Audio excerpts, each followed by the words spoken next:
Over the last few years and the last few election cycles, Bauchi State is one of those states that election results have come with a lot of intrigues. The results from Bauchi State have sometimes determined who becomes the president. Usually, we've seen where opposition has also won in that state, and sometimes we've seen the incumbent party at the center winning in Bauchi State. But Bauchi is one of the state with the largest voting population in the country. It ranks amongst the top 5 indeed.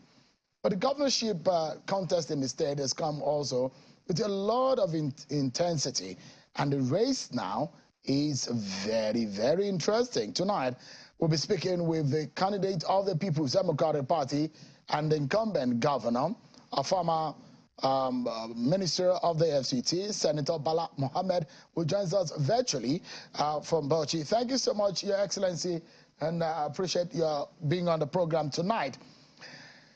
Well, thank you, Sean. Yeah, you are able to get back from a campaign early today, but how's the campaign going? Any chance for a re-election for you? Is there any chance in the horizon? Yes, there is a lot of hope. We are campaigning as if we are not incumbent. We are always trying to reach out to people in communities and in other places, organizations, NGOs, public spirited individuals, our party supporters. We are campaigning across the board to ensure that we carry everybody along, alongside the thing that we are doing so that we can come back in the spirit of continuity. Well, I mean, is this looking tougher than your first election in Bauchi? Well, the prospect is brighter than the last election, most especially because that time there was a lot of uncertainty because I was contesting against the incumbent who had INEC background, who was a consummate politician, who had worked at various places and left a mark. But this time around, I'm working against some forces, some from the National Assembly, some from the military especially, who are using force and other devices. And so it is completely a different scenario, but certainly we believe the prospect of winning is very, very high. If you think there is going to be any obstacle in your way, where do you see that coming from? Well, I can see the use of violence as an obstacle, the militarization of the polity by the contestant from the APC, who is a former chief of air staff, who is using his military background to terrorize and even kill people in the various constituencies. No, Governor Mohammed, I mean, those are strong words and allegations that we need a lot of substantiating, because you are openly accusing someone who is not able to defend himself right here by saying he's terrorizing, alleging terrorism and killing someone. These are very grievous allegations that you are making, except if you have, of course, evidence to prove what you are saying. But if not, I mean, I'd like for us to stay on the facts. Okay. On the facts, anywhere he went, 3 people were killed. And so in Akuyam, in Mr. Local Government, there were shootings and 2 people died. In Al-Galeri, my local government, 2 places, people were maimed, and in my village, 1 or 2 people died. And in Toro, there was a lot of gunshots when he was going around. What I'm saying, all the other candidates have gone around. I have been to all the local governments. I slept in every local government, and there was no any incident. The NNPP did the same thing, the PRP, but certainly during his own rounds, it's reported, and you can confirm from your reporters here from the media, that there were reported deaths. And I agree with you, I should not preempt the findings of the police, but certainly during the campaign of the APC gubernatorial candidate, lives were lost and properties destroyed. And there were alleged shooting by some cyber military officers working with him, which we found very absurd and unbecoming.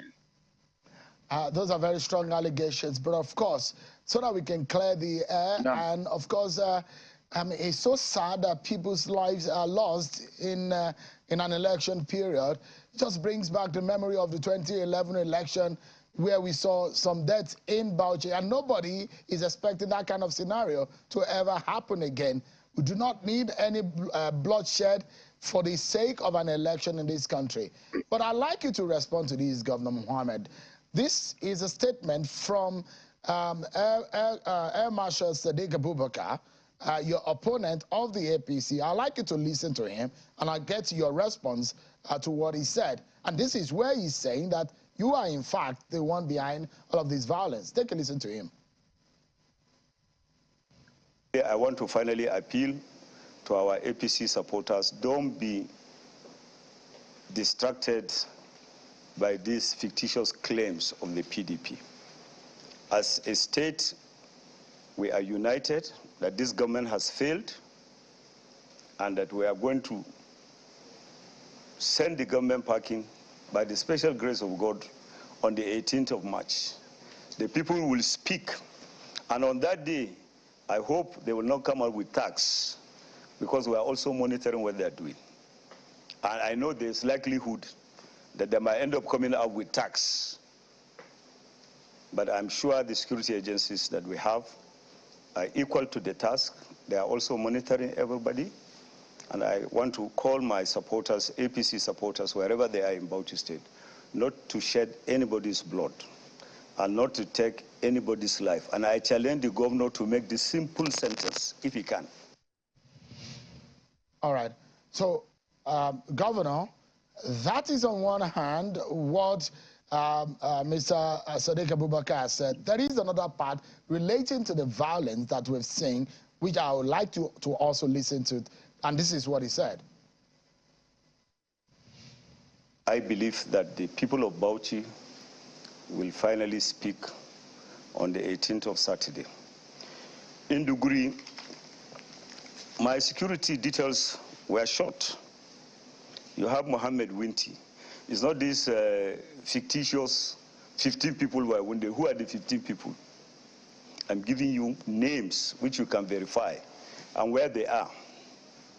Mohammed Winti was shot in the stomach by the thugs of the PDP. Babangida Adamu was shot in his hand, and then Sani Ali shot in his leg and his back.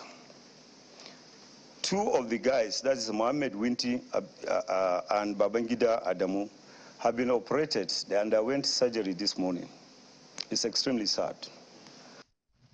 All right, Governor Mohammed, you heard your opponent there, Air Marshal Sadiq Abubakar. How do you react to those direct allegations he's made against you? Well, it is just a matter of very deep sense of mischief and treachery. Because me, I will go by the rules. I am not an investigating agency. I am a candidate. And of course, Shewin, you are very versatile in the media. You know what the police are doing.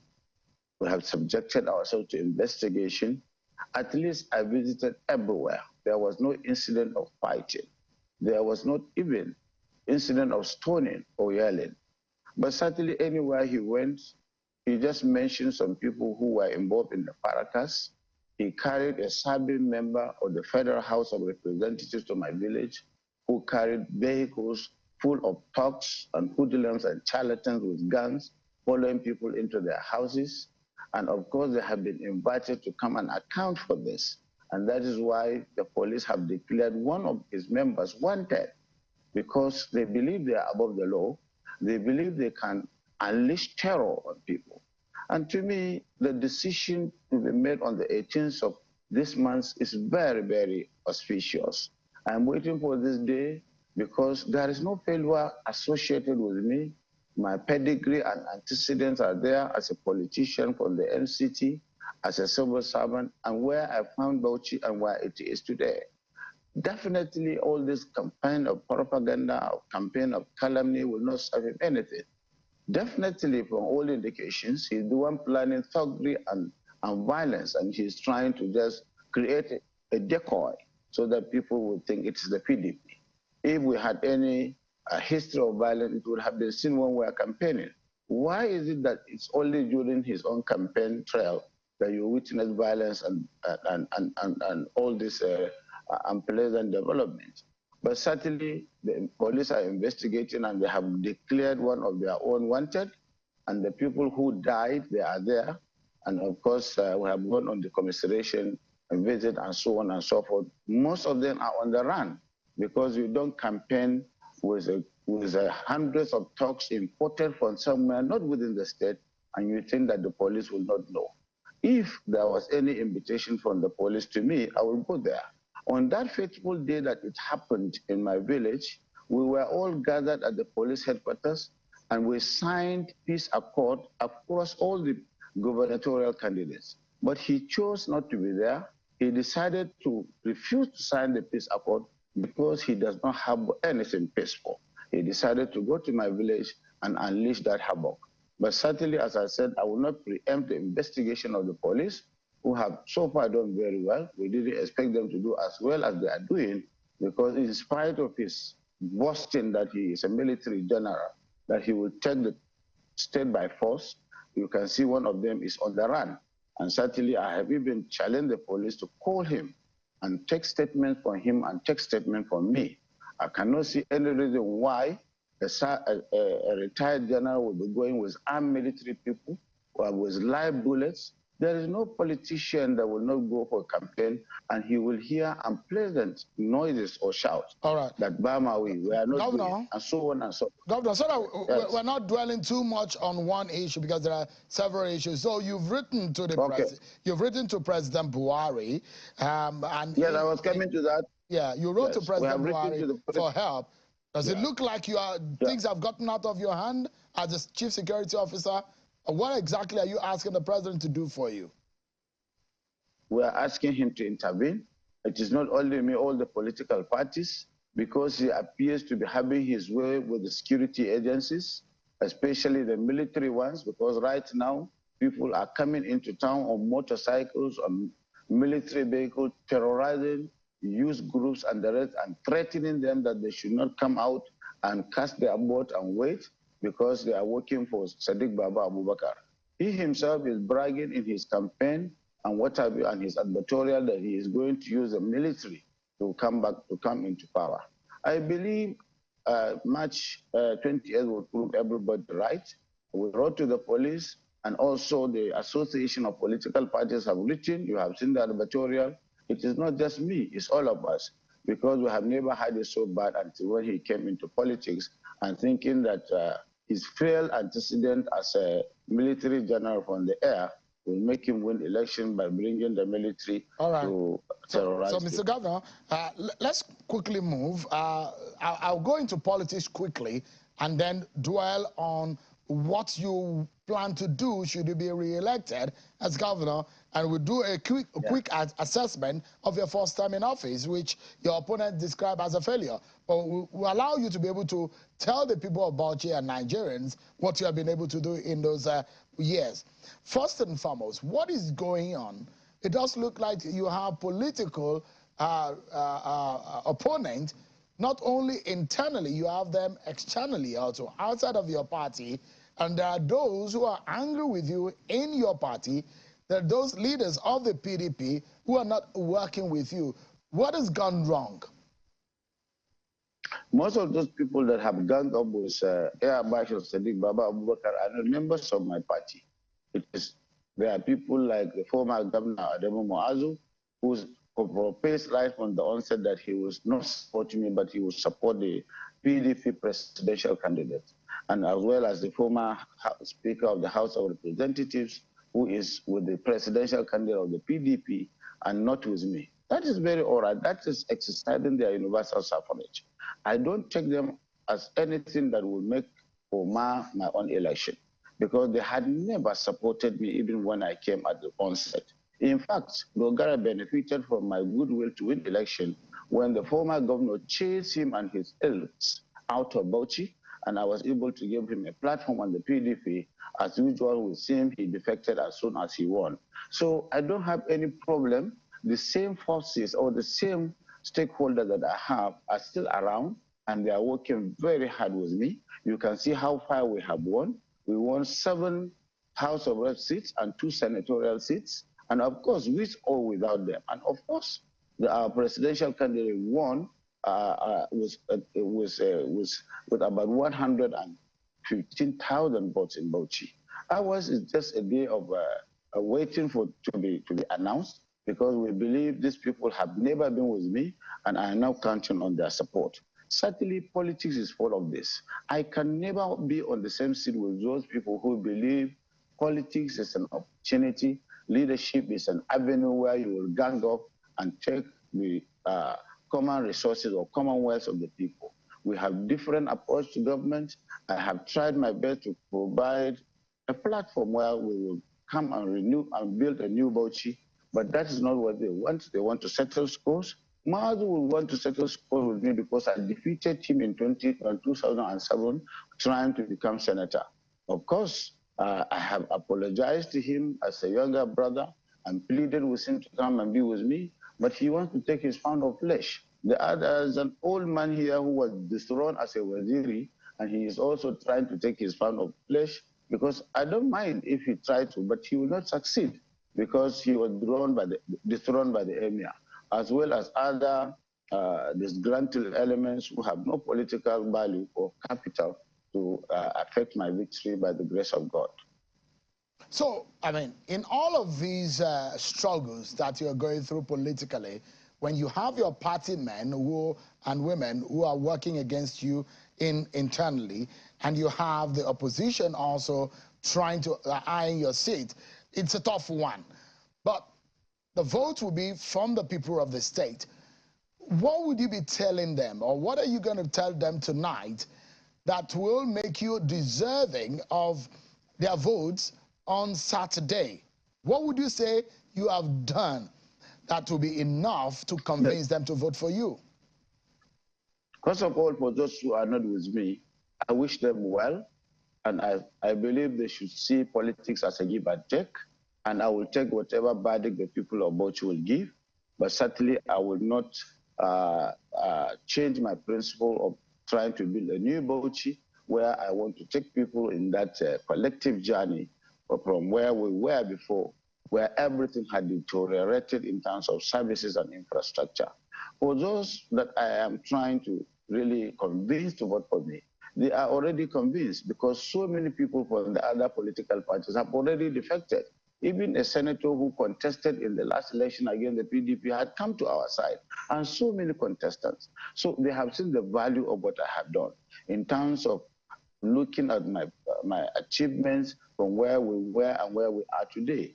In education, we have the reputation, or the bad reputation, of having the highest number of out-of-school children, 1.7 million. I came within 3 years, I built over 5,000 classrooms. They are all there in the nook and corners of Bauchi. And of course, we are able to improve enrollment and retention by bringing in more than 400 people into classes. And of course, in terms of health, we built over 1,000 clinics and then hospitals in each district of the state after the declaration of emergency on health. We are doing very well because our diagnostic equipment in our specialty hospital is the best in the region. People are coming from Jos, where they had the history of having the best teaching hospital, to Bauchi because of what we have done. And we built over 40 brand new roads connecting the state, quality roads. We rebuilt our secretariat in the local government, our government house, our state secretariats, houses for our emirs, vehicles for them, and we were able to come with an empowerment program that touched everybody in the state. In agriculture, fertilizer is no longer an issue because our blending plant has enough fertilizer for the oncoming rainy season. We are doing so well based on plan. We had the baseline study of where Bauchi was and where we want to take it and how we will take it with little resources. And people have seen the Bauchi renewal that is tangible and measurable. They have seen that we are really doing very well in terms of infrastructure delivery. Even in terms of human capital, we are paying salaries and pension. We inherited 2.27 billion naira debt in terms of our gratuity. We have reduced 5 billion, but we have imbibed the contributory pension to be able to access money from PENCOM to defray all the indebtedness. which was based on the debt left by 3 successive administrations. We are paying salaries and wage and pension as and when due. And of course, what is remaining is the human capital that we are so much behind in the areas of health and education. We need more teachers. We need more primary nurses and doctors. We have just employed about 100. Mind you, Shehu, when I came, we had only 50 doctors in Bauchi. Now we have 150. And of course, we are working steadily. And we are not so much indebted. I am using good procurement regime to ensure that there is price competitiveness. And we really took over from a government that had so much abandoned projects. We completed all of them. And we started a new one in the spirit of dynamism and continuity. So we want continuity. We want to build a new Bauchi so that we can catch up with our neighbors. We don't want to go into acrimony and vengeance and enmity. I'm calling even my detractors to see the best that I have done in Bauchi and the journey that I have taken people. Governor, let me ask you. That they will be able. Let me touch on the issue of economy. You have listed a lot of wide-ranging projects and the initiative that you have brought to bear. But Bauchi State is one of the states with the highest foreign debt in the country. Yeah. How did it get there? And I mean, it has increased in the last 3 years, and it's not stopping. How do you hope to stem this? What are the things that you are creating to ensure that you are able to tame the rising debt profile of the state? And these are some of the things that the opponents are criticizing you for, that you have dragged the state into an enormous debt. This is why I said there is a lot of mischief and misdemeanor. Since I came, I have not taken one foreign debt. Shehu, to take a foreign debt, you have to be part of the federal government borrowing plan. Your own borrowing has to go to the National Assembly and it has to be approved. I have inherited foreign debt, and why it is increased in the last 4 years, it is the water project that was taken by the previous administration, which we have implemented and provided the water needs of Bauchi metropolis for the next 50 years, amounting to $67 million. We have utilized it effectively. All the foreign debt that people are talking about were not taken by Bala Mohammed. We inherited them, and we didn't even restructure our foreign debts or our local debts. We are living up to the obligations so that we'll be able to defray the indebtedness. Up to this moment, our threshold in terms of debt ratio that we have, in fact, in terms of accessing other loans are still there because we have not exceeded our threshold for borrowing. I agree we are a big state, but all the debts that people are talking are either debt given to each state by the magnanimity of the federal government or debt taken by the previous administration that were overpriced in terms of building airport, building hospitals, doing the university with the previous administration have taken. And I'm paying. So all the debts that we have are not taken by Bala Mohammed. I know the importance of making sure if that is the case, Governor, what are you doing to stem it? Because, I mean, to ensure that the state is able to meet its obligation and be able to pay off the debt. I have raised the IGR of the state. I inherited a state that was docile, only 300 million being generated as IGR. I have raised it to 1.2 billion, 1.5 billion, sometimes 1 billion monthly. And that is what I amortize and access loan, even from commercial bank, to build all this infrastructure. Because we are found to be economically viable. We are found to be bankable. I am using the banks and other financial institutions to access money that we can pay. I have never abdicated as a government from paying our obligation to all those borrowing institutions. Of course, you can attest this through the DMO. We have not passed our threshold for borrowing. But certainly, I agree the previous administration were reckless in borrowing money. Even the money that we got from the Paris Club and the rest, we cannot find tangible ways they were utilized. But to me, I drew a line, and I'm doing my best. I'm living up to the international and local obligation of paying the debt. None of them were taken by me, except few that I will have to take in order to move forward. And they are not too much, and of course it is not stopping us from living up to our obligation for payment of salaries and overheads. Someone was saying that we are taking our own capital project to do overheads, recurrent. What we have done is to make sure we go by the global best practice. Mind you, I manage Abuja. Our recurrent had never exceeded 40% of our budget. We are doing very well in terms of management, budget performance. We are driven by knowledge. And of course, all my team are there working day in and day night, knowing that the future is there for us to account for. Accountability is very important. And we are leaving behind infrastructure and services that will be the pride of Bauchi. I just wanted you to ponder on my next question, which is about the Kolmani oil field. Those analysts who have described the situation around that region as a region that has a rich oil endowment, but then the people are living in abject poverty.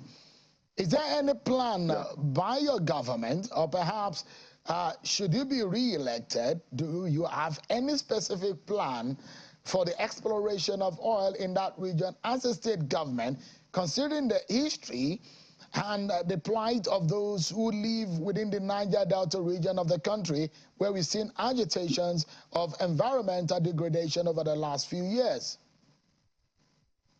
Thank you, Sheldon, once again for the opportunity. Kolomani comes from my local government, where I come from. And as a government, we are grateful to the federal government and to the NNPC for this very monumental and giant strides. We appreciate Mr. President's determination and alloyed determination to make sure that this project is actualized.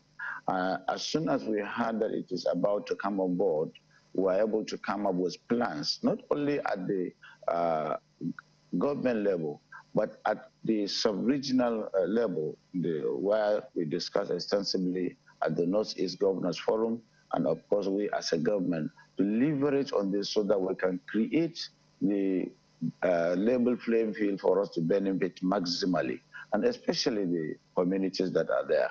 We are establishing oil and gas academy there, and we are getting assistance from some big timers and players in the industry, like Shulun Baja and the rest. We have already established the institution and our already established Federal Polytechnic, while we are already building the school there in Alkaleri, near the Kolomani.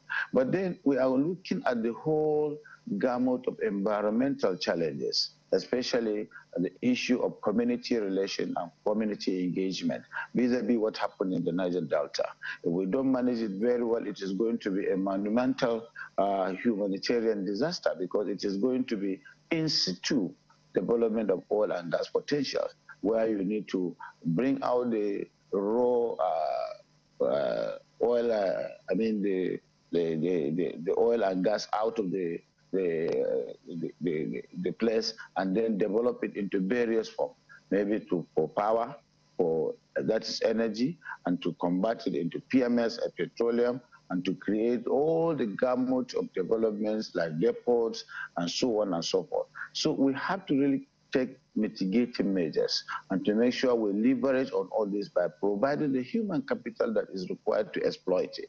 And that's why we are going to train our young people in the areas of welding and carpentry and all sorts of petroleum engineering.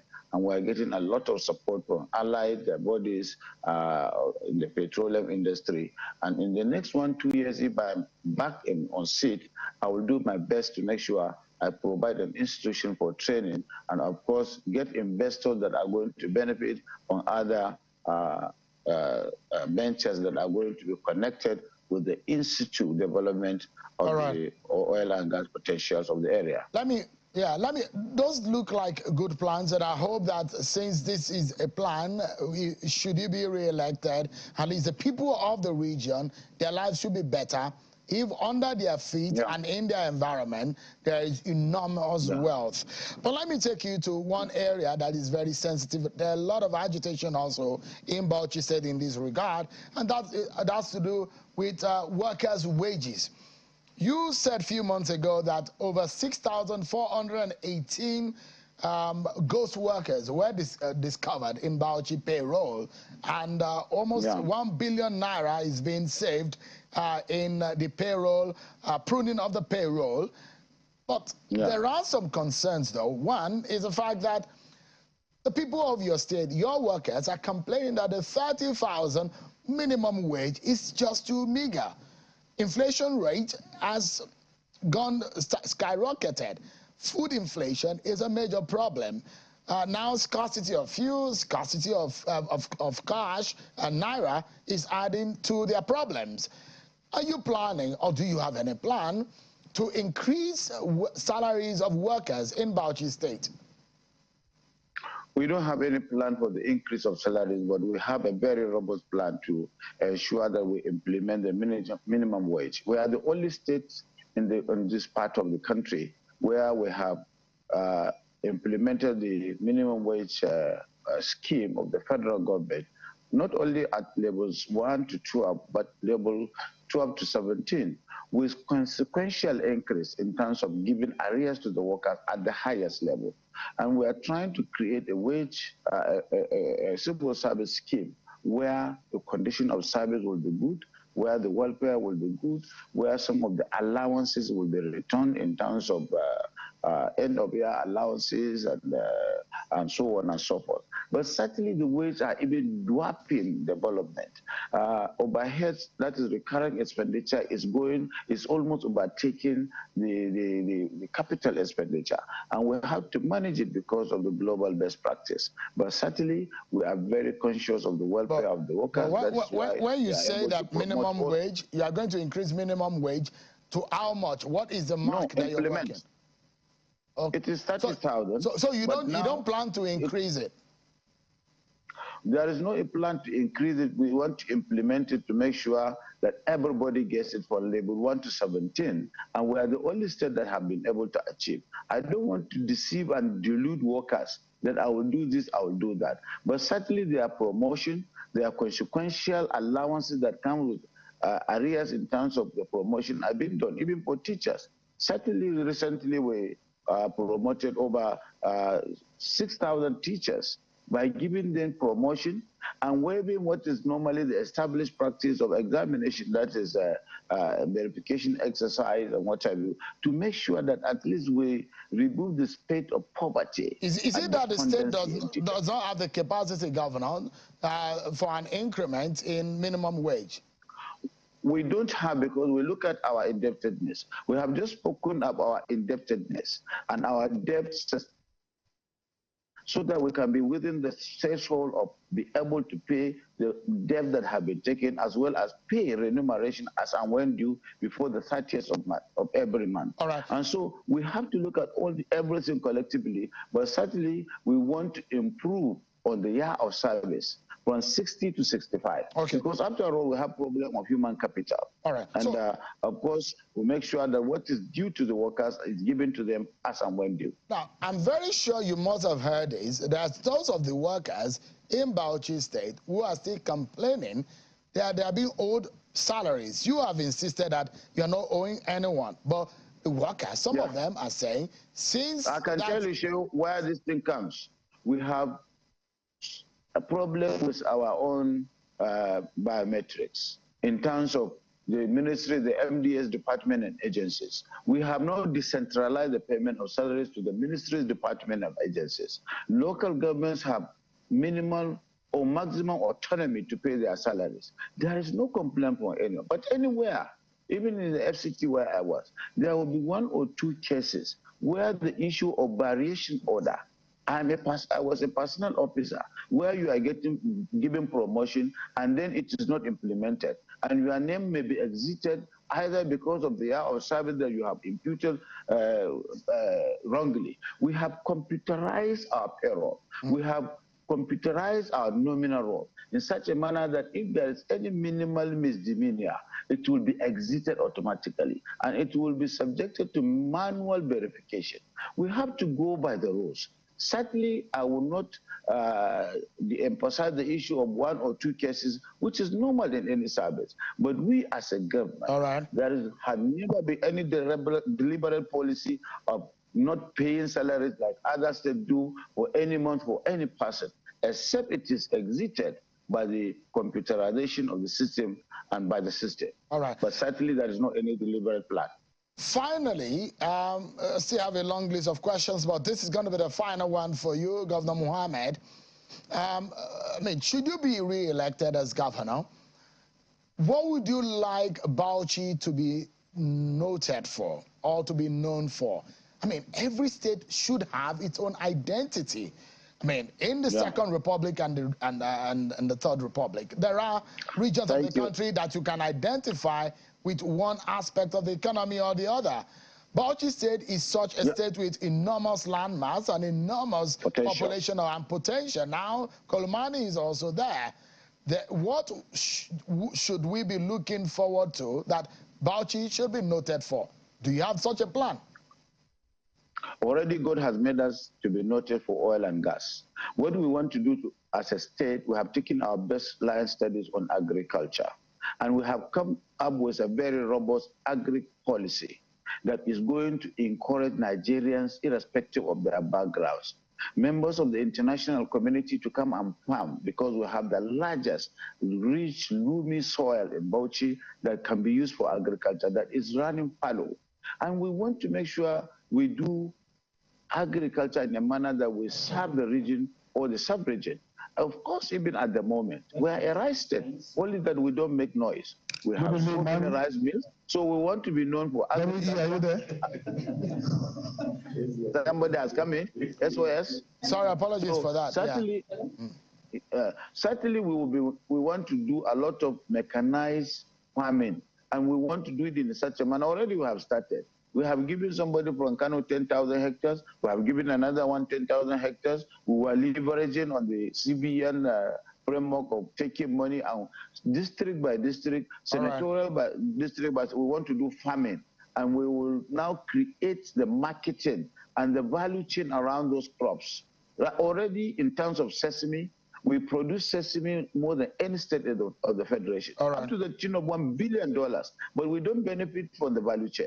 So definitely my way forward is to see that agriculture is given so much emphasis. We have trained over 1,000 young agriculturalists, and we are going to leverage on NEPAD, AUDA, and other international organizations to give them soft loan to be able to farm. All right, and Governor Mohammed. So thank you. Yeah, we are totally out of time, but thank you so much. You've made this promise tonight. You've set out your plan. Should you be re-elected, we keep this tape, and we probably will be asking you in another few weeks or months so that the people of Bauchi I will not fail you, and I will not fail the people of Bauchi and Nigeria. Thank you, Shehu. I wish you the very best. Thank you so much indeed for your time. Thank you. Thank you. Thank you very much.